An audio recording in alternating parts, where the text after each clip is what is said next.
coverage. We're here with some Washington football training camp. Let's get it on.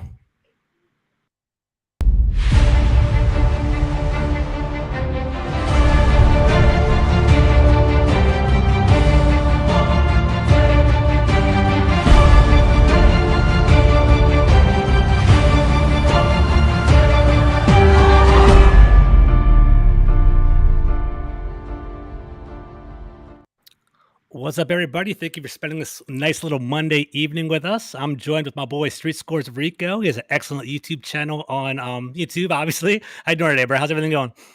I'm good, man. Just chilling, just staying out of the rain, and love talking some football, man. I already know I'm gonna learn some things from y'all, so I'm excited and love the intro, man. Intro is super official. Thanks, bro. I appreciate that, man. Thank you. Also here, Felix Trammell, beat writer for 1340 AM Fox Sports. Team. How you doing today, bro?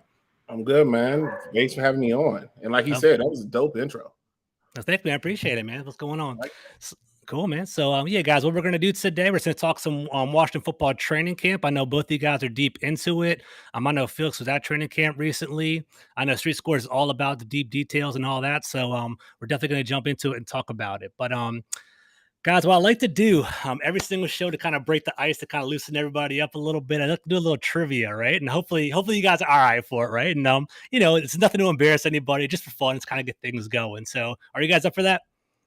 Let's go. Let's do it, man. All right, first question. I don't think it's that bad. We'll see how it goes, right? Who led the Commanders in touchdowns last season? Total touchdowns last season. I gave you guys a little hint if you guys listen a little bit. Any one of y'all jump in whenever you want. I'm gonna go Antonio Gibson. Got a little bias. Not necessarily like a super hometown hero. He's from the metro area. But I root for him. I want him to be great. That's why the fumbles hurt my heart. Probably hurt me more than anybody else out of the fan base. It's like, you letting us all down. But yeah, he's the only person that, Terry's getting double teamed all the time. Logan Thomas always hurt. It's just process of elimination, I'm assuming, is Antonio Gibson. All right, Felix, what do you got? Yeah, I'm going to go with Gibson. He usually finished off the drives. He would get that money at the end of the drive, so I would go with Gibson. All right, very good. I was trying to hook you guys up a little bit. The correct answer is Antonio Gibson. Okay, he had 10 total touchdowns. Terry Mcclure had 5 total touchdowns. Antonio Gibson had 7 rushing and 3 receiving. So altogether, he had 10. So that's why I got the lead right there. All right, this was a little bit harder, but you guys are football guys. You might be able to get it, right? All right, next question. Cole Turner, he played for the Nevada Wolfpack, where he started his whole career as a wide receiver. What conference is Nevada in college football?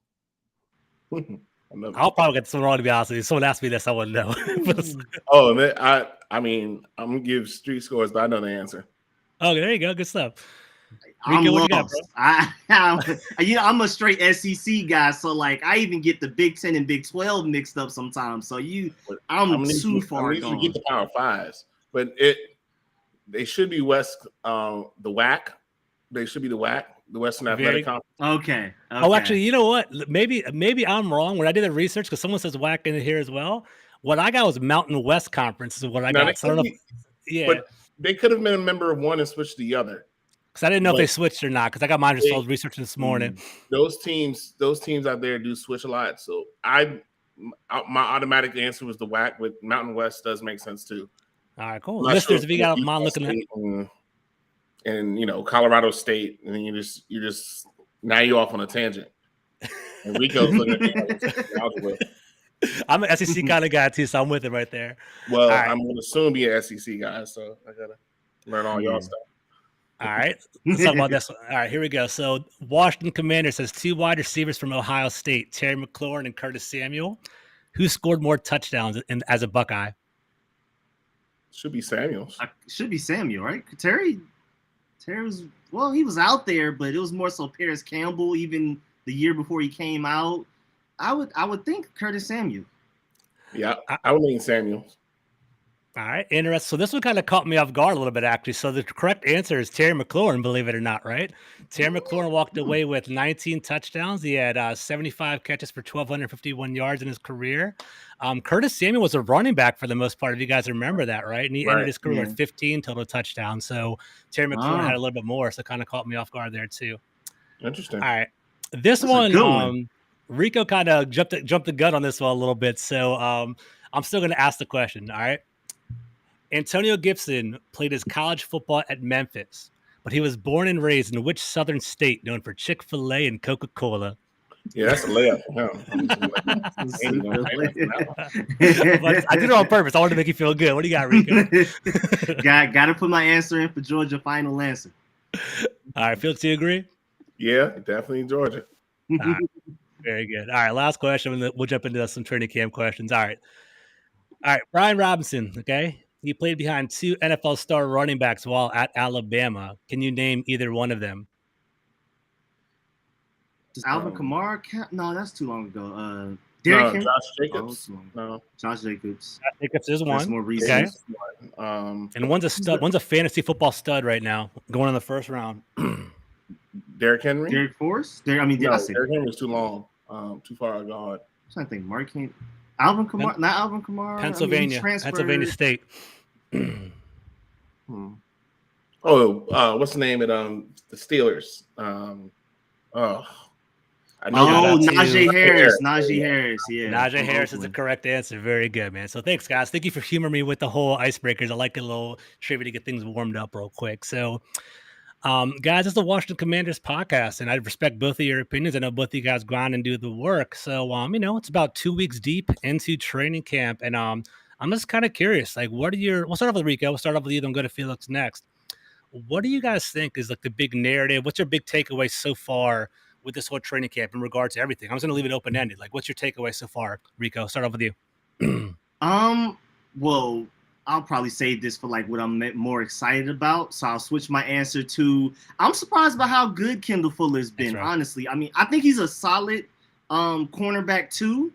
But so far in camp, I mean, it sounds like he's going to be like really good. I mean, at first it was Benjamin St. Juste that was the hardest cover for Terry McLaurin and the guy John Dotson. But since training camp is open, Kendall Fuller has arguably been one of the 5 best players on our team as far as especially being consistent. Even at the FedEx Field practice, I'm hearing that he shut down everybody that ran against him. So right now, my storyline and probably my biggest surprise is how good Kendall Fuller's been. Again, he's a good, solid corner, and I think he's a really good cornerback too. But right now, it's looking like he may be headed to his best season. That's a great observation, man. I totally agree with you. When we got Kendall Fuller back, I kind of viewed him as like a tier 2, kind of like a B kind of cornerback, but like he's shining right now. I listened to John Com's podcast today, and he's one of the standouts in camp. I'd probably say Kendall Fuller and Montez Sweat are probably the 2 that are getting a lot, and John Dotson too, but those are the big 3 that are getting a lot of press right now. So I'm actually really impressed by Kendall Fuller. Felix, what do you got, man? Yeah, Kendall was my guy. I wrote about Kendall. He's having the best camp of anybody on the team. And I think the reason why is he is a number 1 corner. He's not Jalen Ramsey or anybody that. He's a number 1 corner, but they're finally doing what he does best. He's a zone guy. And when he zones up and gets to his keys, he's everywhere. He's right where he needs to be. And conversely, they made Jackson the more man press corner, which is what he naturally does. So now the secondary works because everybody's doing what they should be doing. But to get somebody else, and Montez has had a good camp. Charles Leno has been absolutely spectacular. And he's going to be one of the most underrated left tackles in the league. But, I mean, the guy he barely breaks a sweat. His feet are so good. No matter who rushes that in, they're not getting to the quarterback. And he's just been there. He's now the emergent leader of the offense. I asked Carson about that on Saturday. His connection with Leno, and you can kind of see that he is that voice of the offense. So when chirping goes on back and forth, it's Leno leading the offense in the chirping against those defensive line guys. So not getting a lot of bump, not getting a lot of press, but Charles Leno has just been a stud at left tackle, and it's great to seeing that the whole debacle with Trent Williams and all of that, but to have such a quality left tackle at such a good price, you just can't beat it. So that's my underrated one of the camp. He's just having a stellar camp. I mean, I have not seen him get beat yet. He just doesn't get beat. He's just where he needs to be. His hands are good. His feet are amazing. No one's getting around the end. They can't bull rush him. It's just he's been solid. And if he can perform like that, that's going to give trust to Carson to perform at his best level because he knows his backside is protected. And that's what he had when he was in Philly with not Lane Johnson, but Jason Peters, right? Jason Peters. But so if he can feel like that, then he's going to play at a high level. So Charles Leno has been my underrated star of camp. That's interesting. I like the line, you know. You want to say are you an O-line kind of guy? I mean, I played safety, but okay. I like O-line. I think that's where you win. That's the heart, you know. If that O-line, D-line's not working, then the rest of the team's not going to work. Period. Yeah, that's interesting, man. So, like, it's funny. I kind of caught the interview you were talking about. It might even have been you asking the question, but it was Carson Wentz kind of referred to Charles Leno as being a leader in the locker room and kind of like he's that veteran presence because we have a pretty young team altogether. I think we average like 23, 24 altogether, but we have, Carson Wentz is 29. I believe Leno is about 30, I think as well. So they're kind of up there. So I think they kind of feed off each other and there's someone to relate to because Carson Wentz kind of had an interesting quote the other day. Like, I'm one of the only guys in the locker room with kids. I'm kind of like, it's kind of unique for me. I've been more like a veteran team. So he's kind of the leader and hopefully he can actually kind of rise to the occasion because that was kind of his knock, going back. So kind of pivoting on that, right? So what are your thoughts on Carson Wentz so far? Like we're just general perceptions. Like we're hearing some murmurs of inaccuracies and things like that.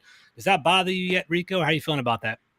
No, I mean, when we picked up Carson Wentz, we expected him to be an inconsistent guy. And I think that may even leak pretty far into the regular season. I mean, ideally, he'll become more consistent. But, I think more realistic, he's going to be the guy that looks like a top 5 quarterback one week and then looks like, why did we trade for this guy another week? I can see that happening. Hopefully we get more of the prior far more often. 100%. But so I'm not surprised because first of all, technically his number one target, Terry McLaurin, hasn't thrown to him until the day that Terry McLaurin signed his contract, flew out to California, and then now he has training camp with him. I'm not surprised that he has better chemistry with Jahan Dotson, who's been here since OTAs and mini camps, than to Terry McLaurin. And I feel like once all of that chemistry gets down packed, we'll be good. It's also a change of philosophy. Scott Turner wants him to check it down. He wants him to throw it out of bounds, take the sack, not halfway fall into the ground, try to make some amazing play and throw an interception in the red zone.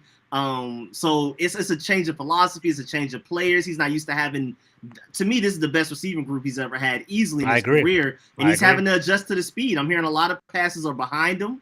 And then a lot of things have been over him because now he's trying to overcompensate and sometimes he's overthrowing guys slightly. But I am very encouraged by how quickly him and Cole Turner have found each other. That seems like a match made in heaven in the red zone. And even like Cole Turner's underrated even throughout the rest of the field. The first 80 yards, they can get open down the seam quite a bit. And then also his chemistry with Jahan Dotson, our first round pick. I think how quick that was makes me more optimistic about that. He can get it figured out with Terry McLaurin sooner rather than later. That's a good perspective, right? So you're optimistic. You're thinking that, I think I agree with you. I think so far Carson Wentz is what he is. This is kind of what we expected from him. We kind of thought that he would have that physical talent. There definitely has to be an acclimation period because he hasn't worked with Terry McLaurin yet. I went up to training camp, and Felix, I know you have too. I've seen some things where he kind of be on 7-on-7, he'll be wide open, but his mechanics are just a little bit off, a little bit high, a little bit low, but I wouldn't be too discouraged yet because, 2 weeks of training camp, new wide receivers, new system. There's a lot going on. So hopefully he will get better. I do foresee Carson Wentz being a hot topic all season long. And I'm definitely I don't know how y'all feel. We'll talk about this later on in the podcast. I don't know if it's going to be like Heineke season or freaking put Sam Howell in and all that. I don't want any of that. I think in a dream scenario, I want to see Carson Wentz go all 17 and, have a good year. So we'll see how that goes. But Felix, what you got, man? What do you think about Carson so far? This is what expected or how you feeling? This is about what I expected. I think Rico took some good points. He played a lot of hero ball in Philly. And Philly required him to do that because of the way the offense was structured. It was him and Ertz and make a play, be Superman. And you saw a little bit of last year when he didn't have to be Superman, 27-7. And I think that's the number that the team needs to focus on. 4,000 yards is the magical fantasy, yada, yada, yada. If he throws for 3,500 yards and 30 touchdowns and 8 interceptions, we're winning 10 games. Because if you think about where we were with Heineke in the limited offense, limited because of his quarterback capabilities, and a number one schedule with 7 wins. You talk about a Thursday schedule with a stronger arm quarterback should get you more. So I've seen what I need to see from him. He can push the ball down the field. I think the play at the practice on Saturday, where he threw the bomb, he ducked under some pressure, stood flat-footed, and threw it 55 yards in the air. We have not had a quarterback done that in years. Yeah, and I agree. that hurt Diami last year because he couldn't be a burner. That kept Terry locked down. That kept the offense very vanilla because you couldn't stretch the field. There was no threat of it because they didn't believe the quarterback could get it there.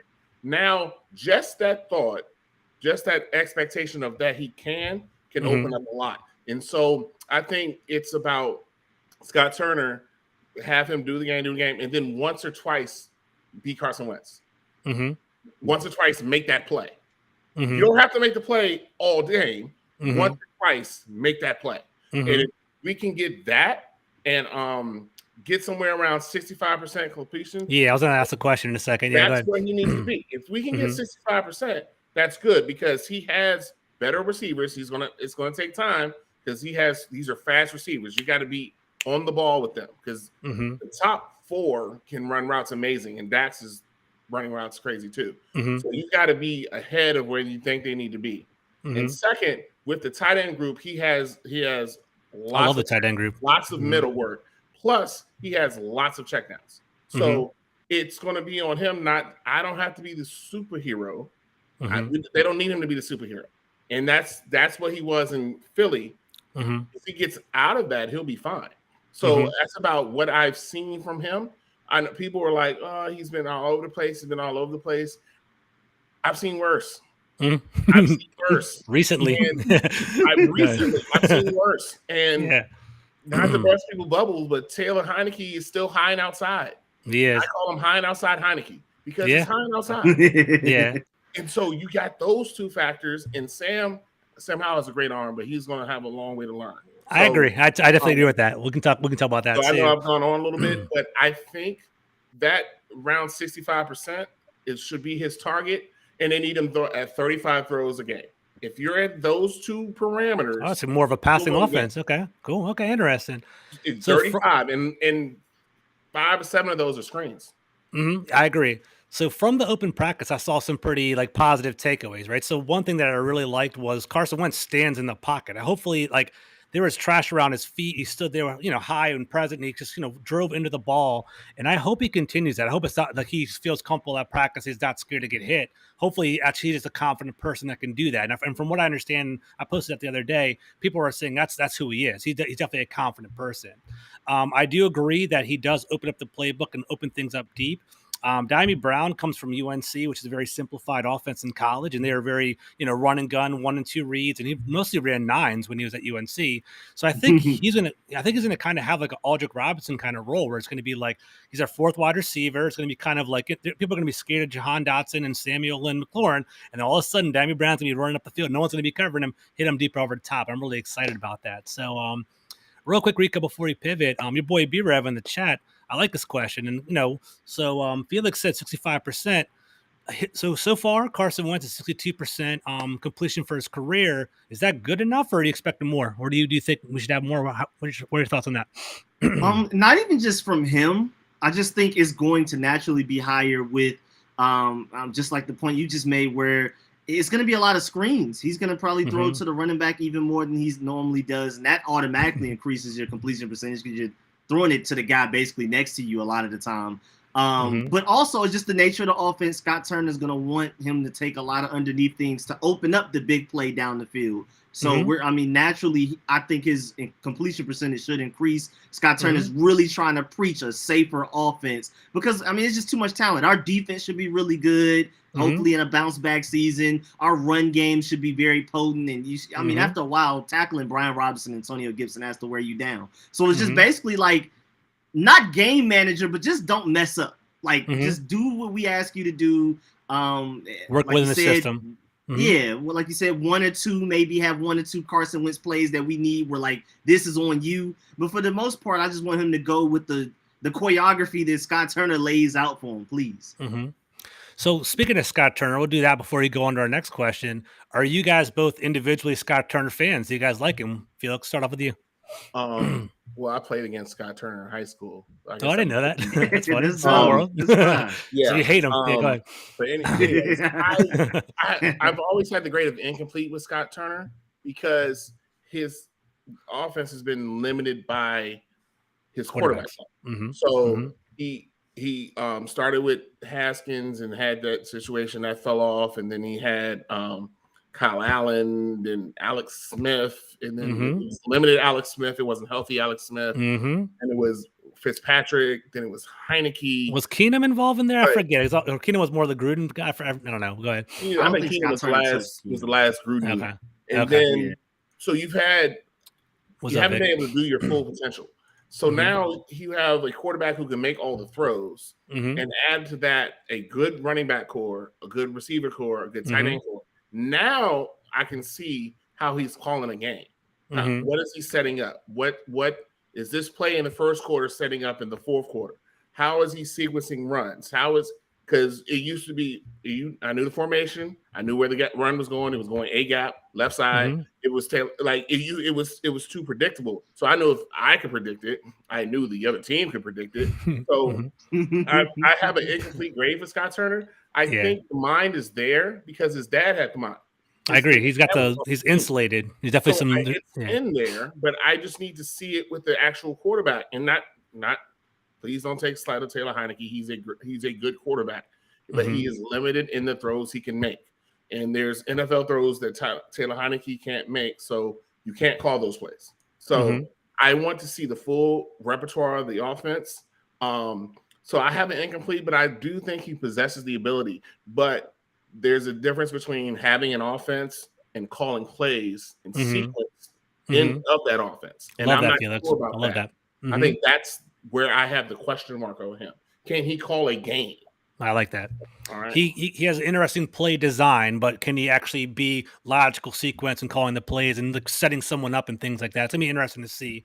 I think I'm with you, but that's really opened my eyes. I do like his potential. I think if you're in a football household, you're going to be insulated with knowledge. You're going to see that. You're going to grow with that. But is he actually going to put it in action and put it into fruition? So I am optimistic. Like, I think he has the potential to be one of our, we've been kind of breeding offensive coordinators and setting them off. I can see him becoming a head coach one day, but we'll see how it all turns out. But Rico, what do you think, bro? Are you a Scott Turner fan?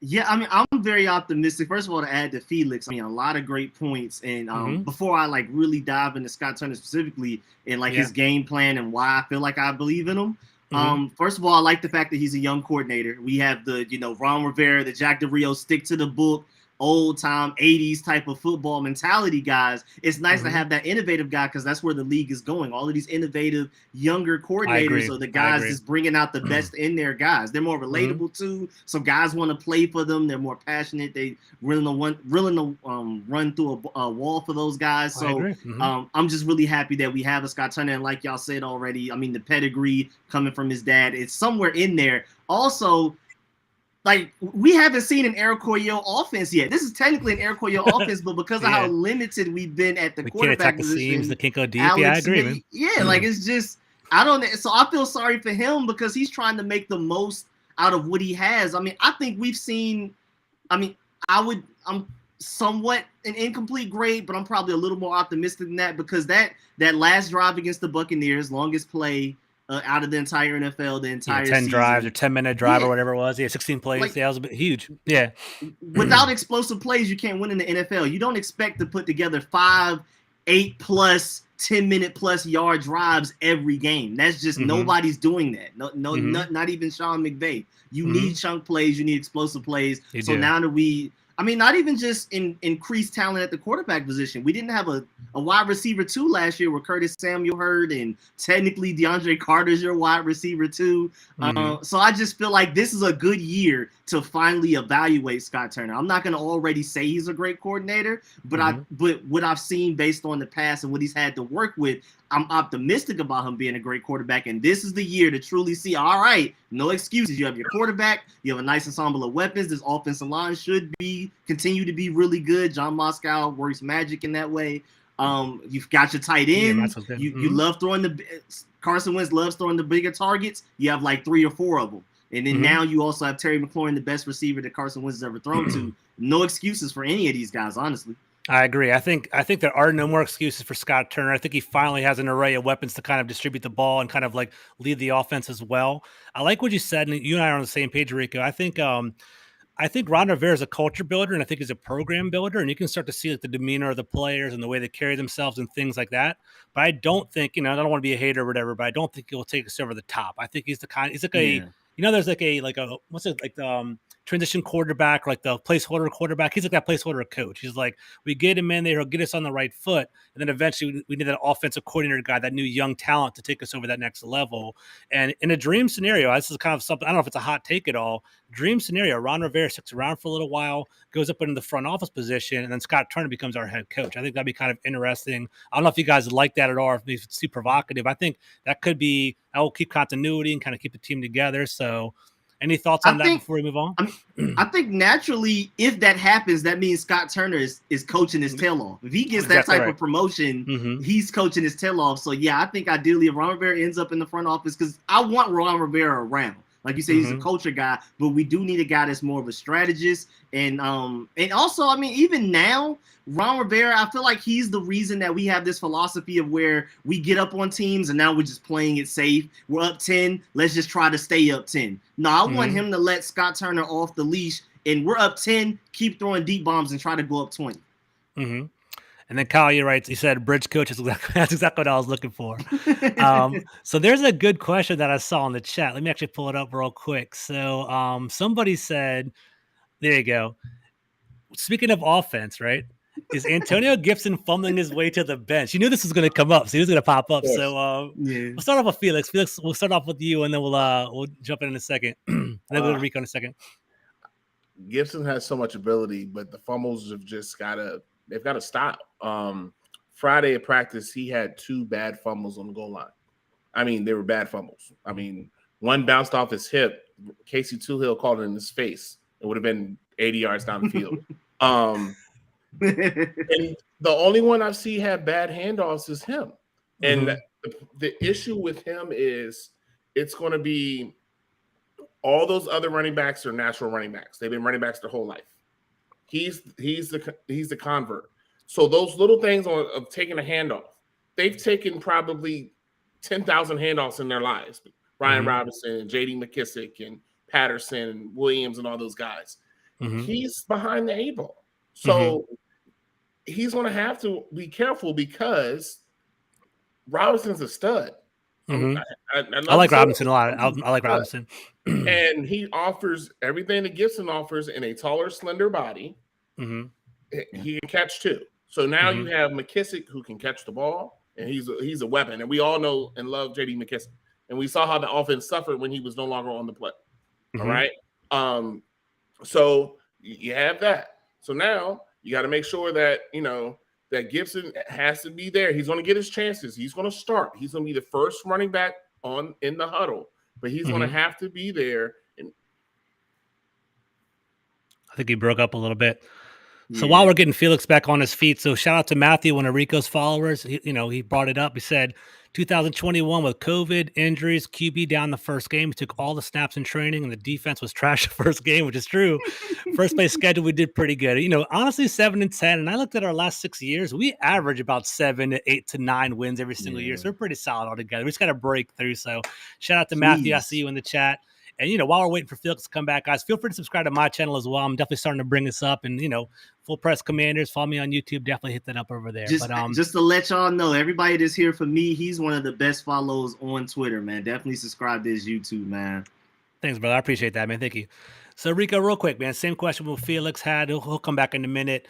So what are your thoughts? Is Antonio Gibson fumbling his way to the bench, as your boy said?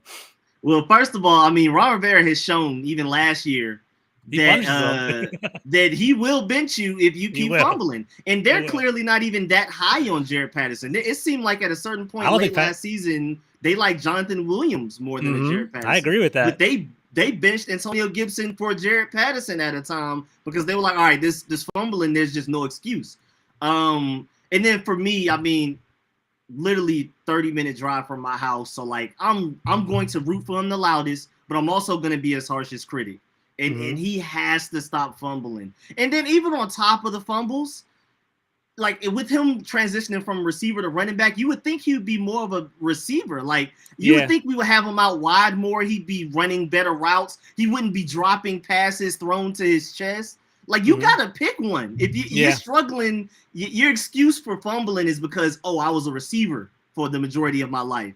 But then where's the positives and the advantages of being a receiver your entire life? Where's the great hands? Where's the separation on route running? It's funny. Like, that kind of went away for some reason, right? So what happened? Like be elite at one of them, right? And he's also a big guy too. He's like 6'2", I think 230 pounds, 225 pounds. Like he should be able to truck somebody, I like Gibson. I think Gibson does have that upside, and breaking 1,000 yards is just the kind of it's just scratching the surface. He has 21 touchdowns over his first 2 years, so he's legit.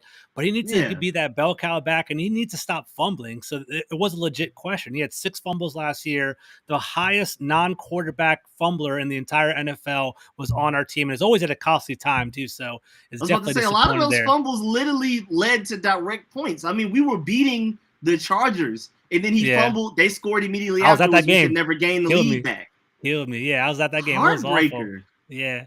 So, Johnny, if you're asking 10-7 in a ring or 13-4 with a playoff loss, I'll take a ring all day long. That's an easy question right there. Yeah, I'll take a 7-10 ring if we could get in there and like what the Giants did that one year where they shouldn't have been in the playoffs and then they went all the way and won it. I'll take that any day. 100%. That was a great Super Bowl too. This is a great one right here. So I agree with this one. Tiki Barber had a fumbling bug, and now he got it fixed. What's up to our boys coming in this podcast? What's up, fellas? How you guys doing? What's up, Steve? That's good.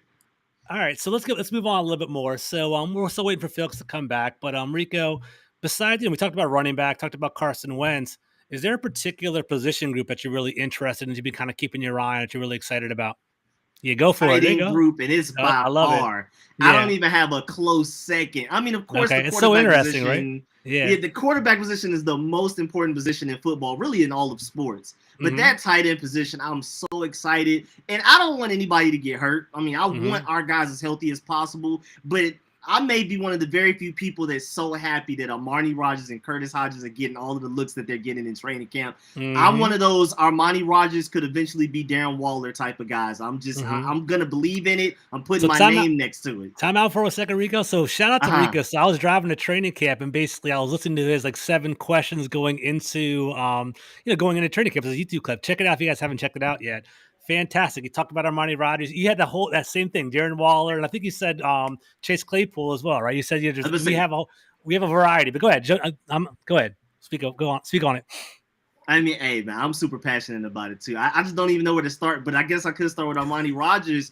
If you look at him as a receiver, he has Chase Claypool athleticism. If you look at him as a tight end, he's a developmental guy that I think eventually could be a Darren Waller under the right circumstances. I don't think it's just an automatic. He's going to go out there and be one. We're going to have to coach him up. Sadly, we lost Pete Hainer, which makes me a little less optimistic, but I still believe in his athleticism. Also, he's been making a lot of plays in training camp now with the injuries to everybody else. He's been a really good receiver for us the past couple of years. I mean, he showed out in FedEx Field, and then today was probably his best practice. And then Curtis Hodges, how do you defend 6'8", especially somebody 6'8" that can move like that and his hands like that?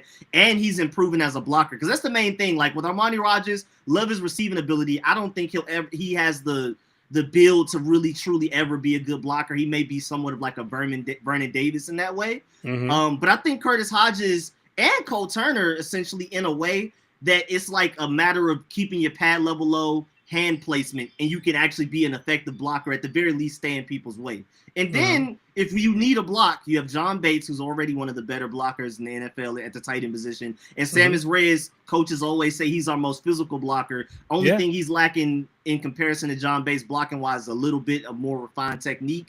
Again, hand placement. He's a brute. He's a big boy. Yeah, some people around. Yeah, I agree. And now, I mean, we remember last preseason, every catch that he caught was a bobble, but now he's not bobbling in as much. And I think maybe in like 2 years, Samus Reyes can be something special. Don't necessarily have a comp for him exactly, because there's just never been somebody that athletic and that raw coming to the NFL. He didn't even know what cover 2 was when we first got him. Like I remember that. I do remember he's just like absolutely no football knowledge, as raw as it gets. But I mean, just out of the freak athletes that we have in this tight end group, and there's a certain floor to it with Logan Thomas when healthy, John Bates and those guys, and Cole Turner receiving wise, that I'm really excited about the future of this tight end group. Me too. It kind of mirrors my Georgia Bulldogs, because I think we're about to have historically like a tight end group. Felix is not a Bulldog fan apparently. Okay, that's something to learn right there. I'll explain why. It's not Georgia hate. It's Kirby Smart hate. Go ahead. Oh, so I can't even argue against that. We'll definitely get that. So welcome back, Felix. I'm going to ask you a question in a second. So basically, what I asked Rico when you were gone was, what position group are you keeping your eye on? I'll ask you in a second. But Rico, before we get back to Felix, who do you think we're going to keep in the tight end room? It seems like a pretty crowded room. Who'd be are we keeping 4? And which 4 are we keeping? Do you have any idea yet? What are you thinking? I'm really hoping we keep 4. Maybe because Samus Reyes contributes in special teams quite a bit. That will probably edge us into keeping 4, hopefully. But I mean, it's just blind optimism. I'm really hoping we keep 4 some way or another. Plus, Logan Thomas is on pup list, so we'll see how that works out as far as going into the 53-man roster. But I think Logan Thomas, automatic, of course. Cole Turner, you spent the 5th round pick, and him and Carson Wentz already have a pretty good connection. And then obviously John Bates. And then from there, it's a fight between Curtis Hodges and Armani Rogers. I don't know. I love them both. It's going to be really sad to see either one go, because I can see a team picking them up and being more patient with them than we are. But that's a good problem to have. When you can't pick too much talent, drop, that's a good problem to have. Very good. B-Rev, I see you in the chat. You have a great question. I'm going to ask you that right after I ask Felix. But Felix, what position group are you keeping an eye on? What do you got? Well, he stole my thunder, tight ends. That's been my group. And I hate to say it, Reyes is on the outside looking in right now. I think so too. I agree. If I'm looking at someone, I'm looking at the safeties. And I've said this on other places, other podcasts, and some of my articles. The best defender on the team is John Allen. The most important defender on the team is Cam Curl. And the defense will go as Cam Curl goes. And the safety group around him. So I've been paying particular attention to this group. Curl does everything. He's the role that they envision Landon Collins having. He's actually doing that role. Line up at all 3 levels, blitzing, lining up at linebacker, deep safety, covering in the slot, covering running backs. I mean, he's doing everything. He's not coming off the field. Then Bobby McCain has really gotten to his own because he plays where he needs to play, and he plays he can trust. He couldn't trust Landon at the beginning of last season, and there was a lot of times where he's looking like, what's going on, where Landon's supposed to be somewhere and he's not there, and it looks like it's just guys just jogging down the field for a touchdown. So now that he's able to play like he's supposed to play as that deep safety, Bobby McCain's been fine. Derek Force is now getting a chance to play in base, and he has been impressive. He's strong. He's physical. He can play deep. So now you have those 3 guys. Percy Butler was an amazing draft pick. He is fast. He can cover everywhere, and he's not afraid to hit. Then you have Jeremy Reeves, who's been a long-time veteran, knows the defense, core special teamer. You got the same thing with Troy Apke. You also have Gerard Gardner. My name's picked up. He looks like a linebacker. There is a part of me that says he gets converted down because you will see him. He's bigger than half our linebackers. He is bigger than half our linebackers. He's like I gotta look out for him. I haven't really peeped him yet. I gotta watch out for him. You're like, shouldn't y'all switch? Like, shouldn't you go back and you go up? So I think he'll be a candidate to be moved to linebacker because he's already a strong safety. It's just a natural progression down. So I'm looking at the safety group because the safeties can cover a lot of things, and we're going to play a lot of safeties. There's going to be a lot of times there's going to be 3 safeties on the field, and people got to understand that safety is also a modified linebacker. So relax on the linebackers, people. Relax on them. It's going to be covered, and I think the safety group is what's going to cover it. So that's the group I'm watching because I love the Cam Curl pick from day one, and I'm glad someone saw that vision in him. And now he's taking ownership himself. So that safety group would be my ones that I'm watching outside of the tight ends. And the most interesting thing, Rico, I see you got your hand up. So the most interesting thing is that he's slept on nationally. People don't even really know about, we go on like these NFC East podcasts. We're talking about Eagles and Cowboys. I'm talking about Cam Crow. They're like, who? I'm like, 31. Watch out for him. He's going to be all right. Like, people don't even know anything about him yet. So it's really interesting. So Rico, what are you going to say? I'm sorry to interrupt you. And first of all, Felix brought up a lot of great points. But to add to that, I think we're going to be in 5 defensive linemen far more than we'll probably ever be with 3 linebackers. I think 5 DBs the majority of the time, 5 defensive linemen second, like a distant second, and then 3 linebackers very rarely, unless somebody surprises us and steps up. I like that creativity too. I think that it's more like the modern NFL. You definitely, like, for more run-based teams at that 5 defensive front, for more passing defenses, go to the 5 defensive, but they kind of be more flexible with it. So I'm definitely intrigued by that. So real quick, so Rev, you dropped this in the chat a little while ago, and I was kind of going this direction anyway, but it's a perfect transition. He said, fellas, identify your top 3 position groups that you're concerned about, right? So you're watching tight ends, you're watching safeties. Rico, we'll start off with you, man. What are the ones that you're worried about right now? I mean, we just spoke about how linebackers shouldn't be as big of a worry because, we're going to make up for it in a lot of different ways. But if we're just isolating the position group in itself, linebacker is still my number 1 because we just got to see if Jamin Davis can step up and play full time because we're still bringing out David Mayo in red zone drills and obvious run situations. And I'm worried about that for the regular season because what if a team acts like they're going to run the ball and then throw it? And now David Mayo is just completely lost in coverage. So I'm going to need Jamin Davis to step up and learn how to work through traffic and we need work Davis with those offensive linemen, something. If you can't beat them physically, beat them mentally. Get to the hole before they're able to even get their hands up and stuff like that. If you got to figure out some way create some pressure, to be able to, to produce and run fits in some way. And so the linebacker group will probably be my number 1. Number 2, and just because of injuries and quite a bit of turnover, probably offensive line, but I could easily see it being our most consistent position group as long as everybody stays healthy. I could see it being our most stout. It arguably has our best coach on our entire team as his coach in John Moscow. He makes magic, gets greatness out of guys that people didn't know. Remember, Wes Schweitzer was a backup on a bad Falcons offensive line at one point.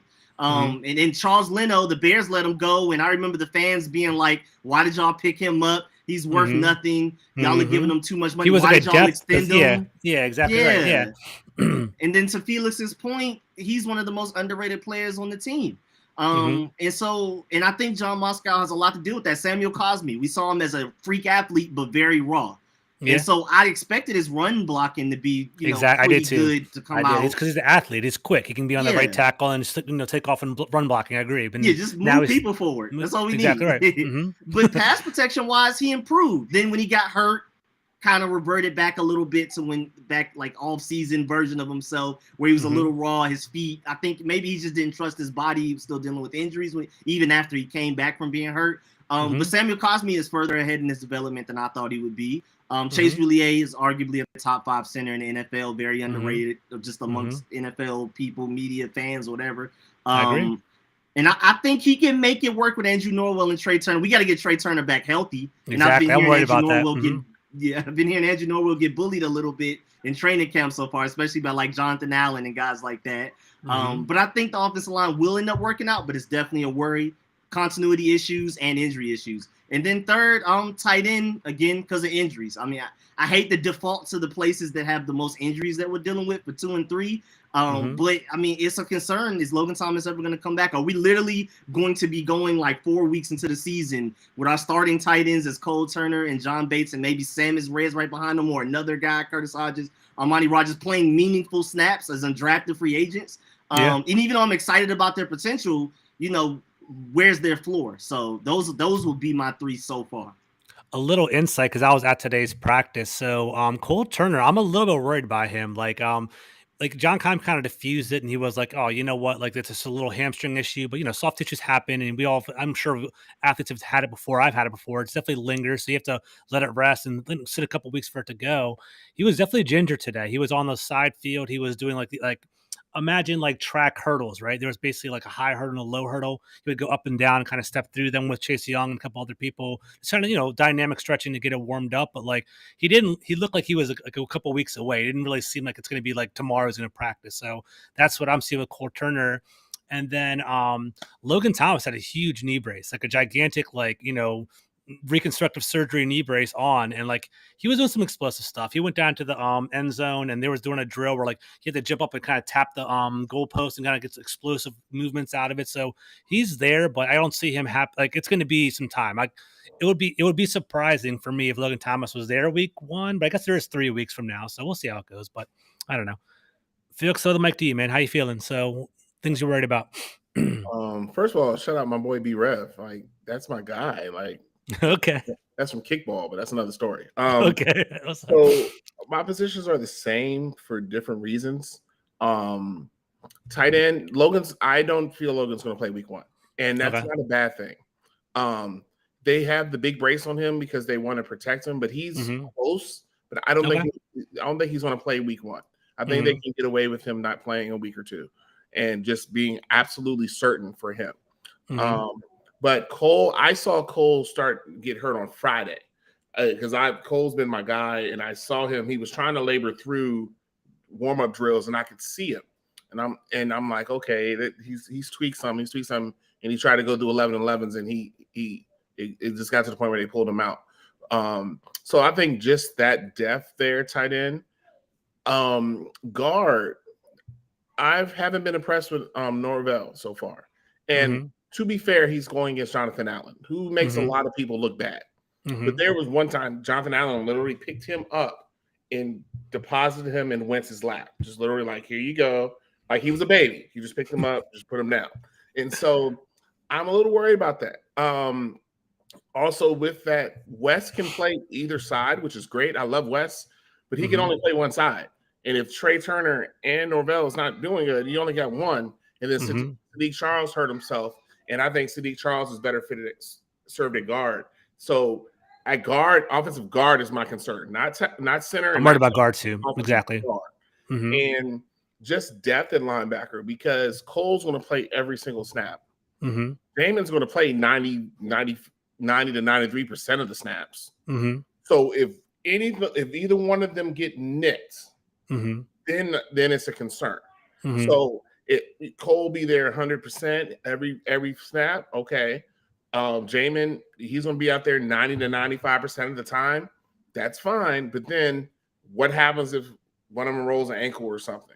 And so it happens in this league. Still not proven way on the field. Mayo has a very defined role against power run. You have Milo Effler's made some plays, but Milo was small. He looks like a safety.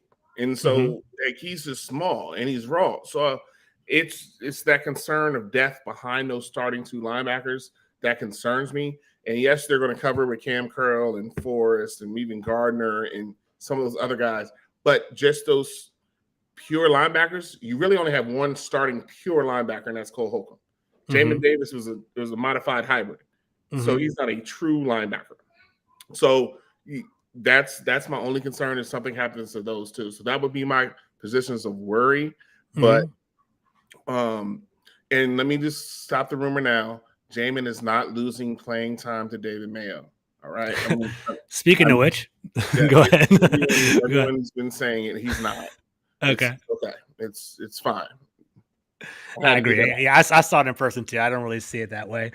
All right, I think it's just them running through red zone drills, and they just getting some reps and kind of working. When that happened, and I tweeted it, the offense was running 3 tight end power runs. That's what they were doing. They were running 3 tight ends, pulling guard, counter tray, ISO power, wham blocking. So they're going against. That's what they were working on in that drill, while DBs were going 1-on-1 with receivers on the other side. And then when they got to 7-on-7, Davis is right there. So that was a set purpose, and they actually did a little bit of it Saturday night, where they had the lines. They were running on run plays, power run plays, while the corners were going 1-on-1 with receivers.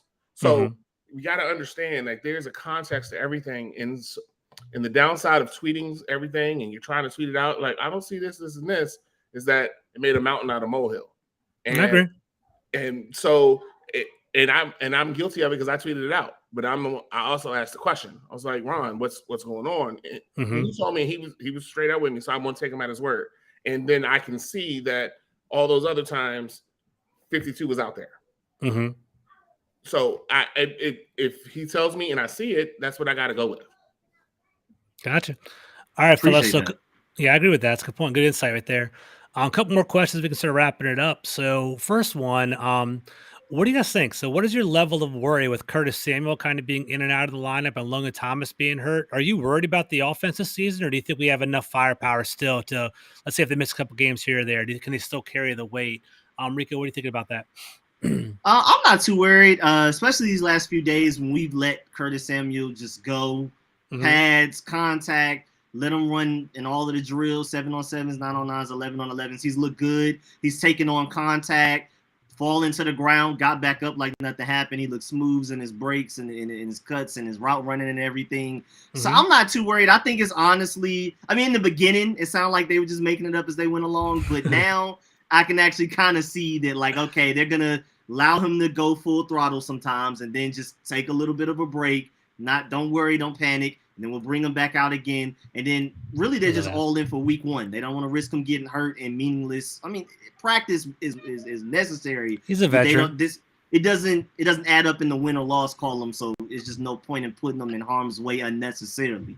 He's a dynamic player too, man. We got to root for. I think we got to root for Curtis. I think he can definitely add a different element to our team. But go ahead, Rico. Sorry to interrupt you. Exactly. No, you're good. And to Felix's point about Logan Thomas, first of all, great insider point that like he should be fine, but they don't want to rush him for week one. Like if we had to, if like week one, the date of week one was the Super Bowl, he would play. Right. But it's just no reason for him to play week one. And so I appreciate hearing that because I didn't know that until Felix said it. So I'm really happy about that. Cool. Felix, what about you, man? Are you concerned about Curtis Samuel and Logan Thomas maybe limiting our offense? How do you feel about that? I'm not worried about either because I think there's good depth at each position, but they just add a dynamic. When I've seen formations where it's Terry, Curtis, and Jahan Dotson on one side, defense is stuck. Defense is stuck. Because they can do everything. It's fantastic. Yeah, it's awesome. Cole Turner was flexed out wide on the other side. So now it's like you got to make a choice. There's a choice that has to be made. And even Curtis with his jet motion has to be respected. You have to respect his motion. So him being out there just running that motion just makes the offense 1,000 times better. But with the depth they have with Dotson and Milnes playing great and Cam Sims looking better and stuff, they have enough weapons, even with Robinson, McKissick, and Gibson. And you have all these running backs. You can run 2 running back sets that will act just like Curtis Samuels. They'll be fine. Logan, I think you just miss more of his savvy and his leadership because those young guys are just raw. And Cole Turner, honestly admitted, blocking is not my thing. I'm trying.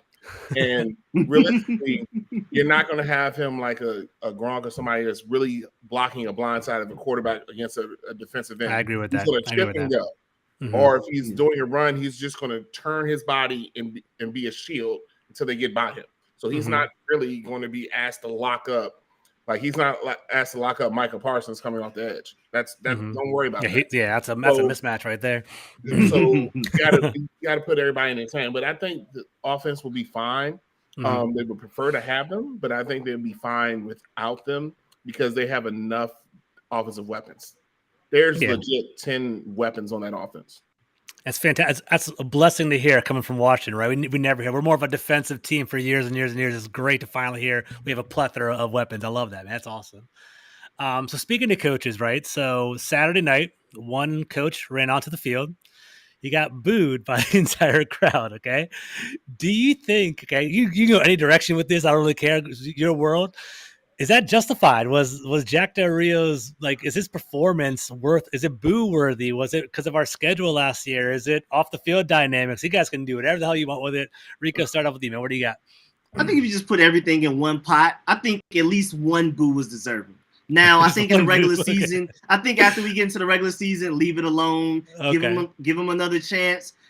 as a fan base, I feel like this is his last chance. But with Ron Rivera, who knows? I have no idea. That's exactly right. I agree with Rico. 100%. He's loyal to a fault. Like for me, I actually tweeted the other day. I was like, I don't expect him back. I if it wasn't for being so late in the offseason, he wouldn't even be here right now. I think Jack Doyle is on a hot seat, but you never know. If he has like a top 10 performance and things are going really well, he could definitely solidify his position here. Ron Rivera is a very loyal person. He didn't fire anybody on the staff, so I do think I think there is a longer leash than the fans perceive. So that's definitely something interesting as well. And we have 11 returning starters, so maybe the chemistry and maybe the communication basically comes back again. But sorry to interrupt you. So, what are your thoughts on him? No, you good, because I super agree. But I was just saying, I think one good boo and we should be done. I love one good boo. That's hilarious. Felix, what do you got?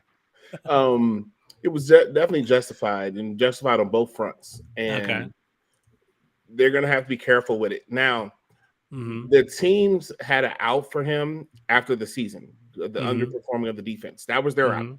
And so when all that other mess happened, you couldn't fire him there, because that's going to turn into a lawsuit. That's going to turn into more mess. I agree. That's a good perspective, Felix. I like that. So you have to look at it that way. You have to look at it from that side. No matter how you feel about what he said, he deserved to get booed, which is fine. But on the field, you didn't modify your defense in enough time to save last season. By the time you did it and we made our run in November and going into December, the season was almost lost because we're fighting from behind. And your pride did that. So this is his hot seat. And so now if we start the season 2-5, that's their out. That's their out. Now we go 11-6 and win the division, he's going to be here. But he's going to have to adjust, because Chris Harris is coaching his butt off at secondary. I mean, that's, if y'all want to see a coach, Megan just dropped that in there. He's running up the field. He's very loud. He's always chirping. I love it. He's a good coach. He's a very good coach. Vocal, but he's a teacher. He cares about the players who relate to him. Chris Harris is a guy, and that's a name I want people to watch out for in the future. So if he's bumbling down and we're still calling the defensive ends to drop back on third down, because we all love Chase Young and Montez Sweat to play flat defense. Not for their coverage. Yeah, go ahead. We all enjoy that. So if you're doing that, I'm giving Chris Harris a chance, because Chris Harris, with every player, and it's not just defensive players, it's offensive players too. He has a relationship with all those players. So this is his chance, because they could not fire him after that mess. It would have gotten messy. That's a great perception. I didn't even think about that. It's very good. We would have been lead story on all the things about the wrong reason. Exactly. So he has to know that there's a light under his butt to do well. And if he doesn't do well, give Chris Harris the reins, because Chris Harris would pull a lot out of that defense. And I think he would. I love him too. Chris Harris, but I just love good coaching, and that's a good coach. That's just a good coach. So that's on me, but you couldn't have fired him after what happened, but you can't put him out there. Like, he got to let him coach in the booth. And if he can't coach in the booth, you walk him out with a couple people like they did in OTA. That's going to be interesting. I wonder how he will be treated at FedEx. That's very interesting. You would have thought the president was walking out there. You couldn't touch him. I mean, we're in a diverse city. I mean, freaking, we're out in PG County, man. You can't be acting that way around here, man. Your fan base is DC. People don't get that sometimes. I know police officers. I know DC police officers. You got to understand where you're at. And just the lack of reading the room was just terrible. Awful. But it was terrible. But like I said, Chris Harris would be somebody I would love to see have the entire defense and not just the secondary, because what he's coached up in that secondary has been amazing. I would love to see him with everybody. You got something to say? Go ahead. To add to the Chris Harris point, first of all, remember the Eagles tried to interview him for a defensive coordinator job last year. He's starting to become that hot name. I remember with Sean McVay getting interviews, and all of those got Matt LaFleur getting interviews, and they left and had success elsewhere. Chris Harris is one of those names. I mean, a division rival. I mean, I'm pretty sure he would be excited to do that, just to be able to go against us if we didn't extend the opportunity to him. Also, to add to Felix's point about relationships with the offense, I mean, even in Jahan Dawson's mic'd up, he's challenging Jahan Dawson directly. Like, you only get him 2 catches today. Yeah, I saw like, that today. That's all we're allowing. I like that. So now Jahan Dawson's like, all right, I got to go out there and prove something. Like, and Chris Harris has that relationship to bring out the better of everybody, not even just the defense. And then lastly, with the way the NFL is, and with the way we run our defense, there are 5 defenders on 5 DBs on the field most of the time. We only have 2 linebackers. Jack Del Rio came from playing linebacker. Chris Harris is a secondary guy. So he knows how to work with more pieces than what we utilize already than what Jack Del Rio is used to utilizing. He knows the point of view from the secondary, and this is a passing league. So I just think he would be better even just in that small, mundane way that maybe we're overlooking that a little bit, that, with him being secondary and that's his expertise, that would be better than a guy that's used to coaching linebackers. Shout out to Joe Castle, one of Rico's subscribers. So he said, go Commanders from San Antonio, Texas. Fellas, I don't like to keep my guests over an hour, but I have 2 good questions. Can you guys hang on for 10 more minutes? Is that cool? Sure. Yeah. All right, cool. Let's do it. All right. So AJ Mather from Twitter, he asked me this question earlier, and I said I'd bring it up on the conversation today. I like it a lot. He said he wants to know who will be covering Dallas Goedert and Davonte Smith in the slot on 3rd down for Washington. What do you guys think about that? That for Gardner, it'll be St. For Goddard, Dallas Goedert or Dallas Davonte Goedert, Smith. it'll be St. Juice. That's the reason why St. Juice is in the slot to cover that tight end. Mm-hmm. He's bigger, more physical. St. Juice is going to struggle more with the like a Davonte Smith in the slot. Shifty, that's going to be his wide receivers, yeah. Switch. Mm-hmm. But they do have flexibility where they can flip flop Kendall and him if they need to in a pinch. That's true. That's a good point. They keep running it.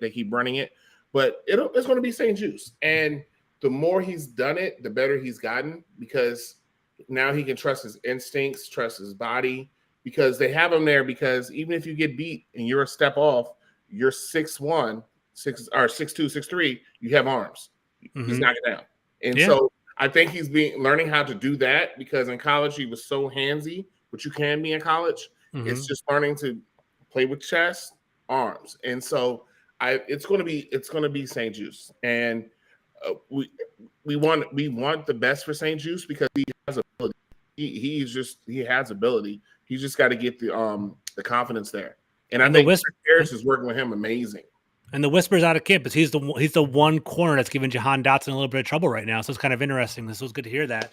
Rico, what do you think, man? Yeah, I mean, to add to that, confidence is huge in sports, but especially the cornerback position. That's like the one where you just got to take your L's. Yeah, you got to take your L's and be like, all right, I got them next time. And again, a lot of talent. But if you're not confident, you're not gonna play as freely as you need to. And I liked what I saw from him even against Davonte Adams early into his rookie season.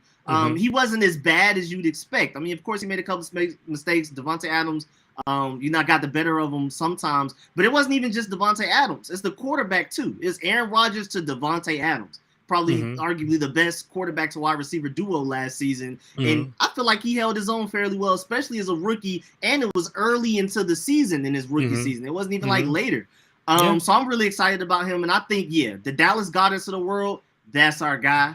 And then Davonte Smith, I would hope like maybe we just go ahead and send William Jackson to follow him everywhere. I mean, I guess we had to figure it out with A.J. Brown, but I love Kendall Fuller. If we could put Kendall Fuller's mind in William Jackson's body, you have the top 5 corner.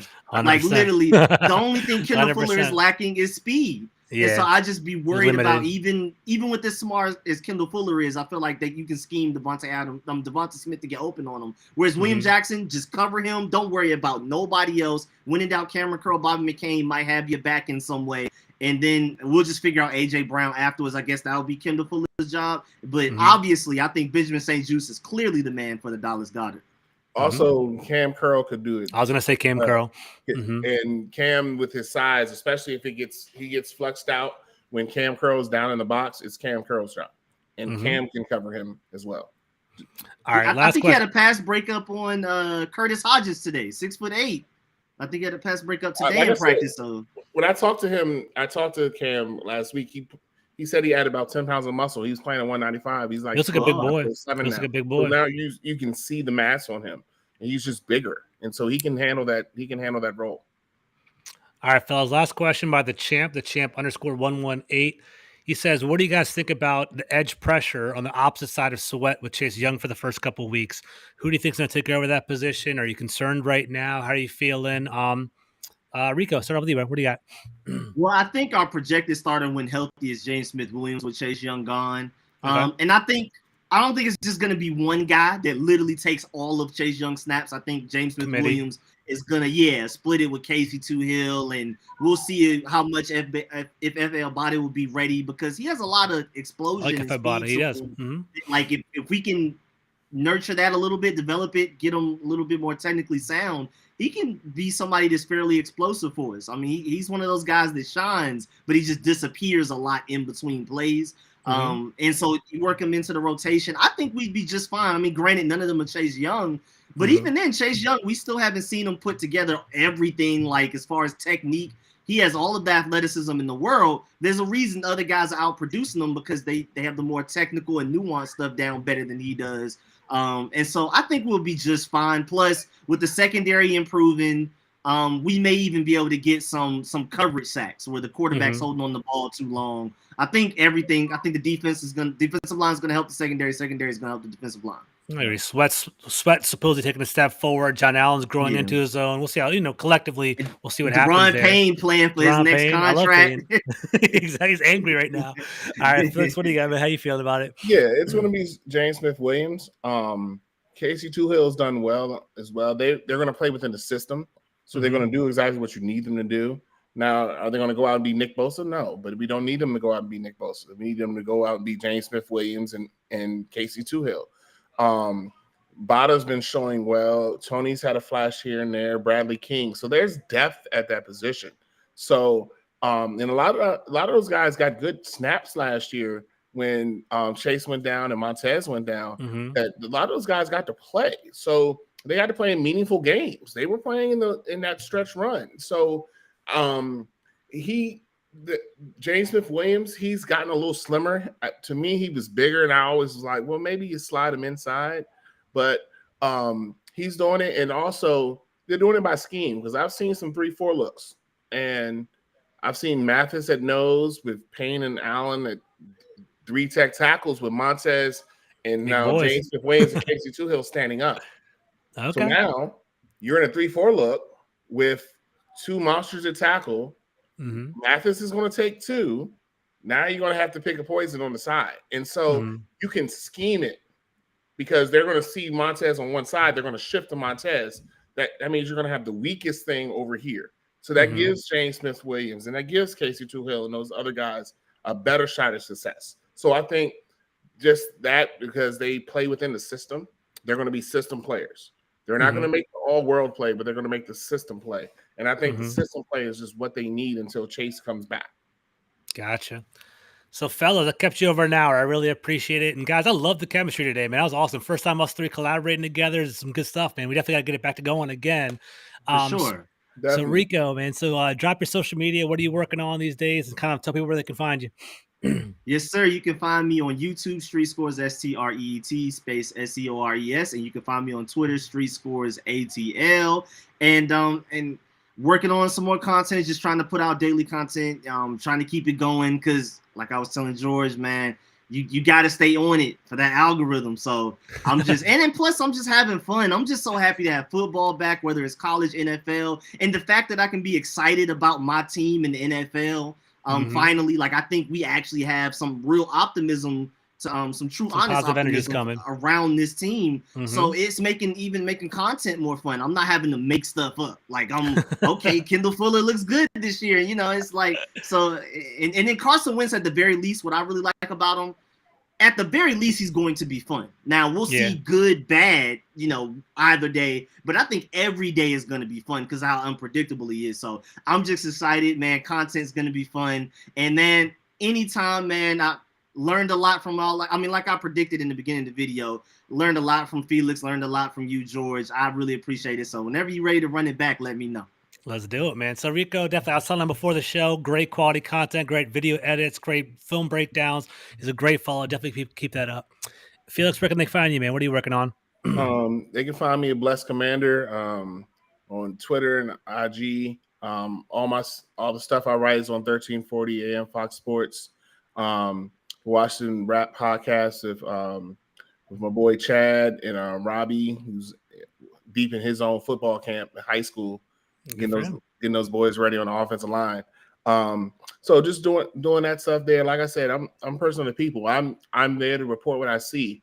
There's no bias. It's just what I see. That's what happened, and do with it what you will. But reach out. I love to talk. I definitely love to talk football. Doesn't matter the level. So that's where you can reach me. Hit me up anytime. Like I had a 3-hour chat about Jamin Davis yesterday. That was supposed to be my off day. So it doesn't matter. I enjoy it. I enjoyed this invite. I appreciate it, George. Of course, man. Yeah, it was great to work with you, Rico. I love you. I love breakdowns. I love film. So it was great to work with you fellas. And I'll be back anytime you need me to. Thanks, man. I appreciate that. And guys, thank you for following me on Twitter at Carmi21. Guys, I'm just starting this whole YouTube game, so please hit the subscribe button, please. Full Press Commanders on YouTube. It's been a great time. Hope you guys have a great evening. Peace out, y'all. Have a good night.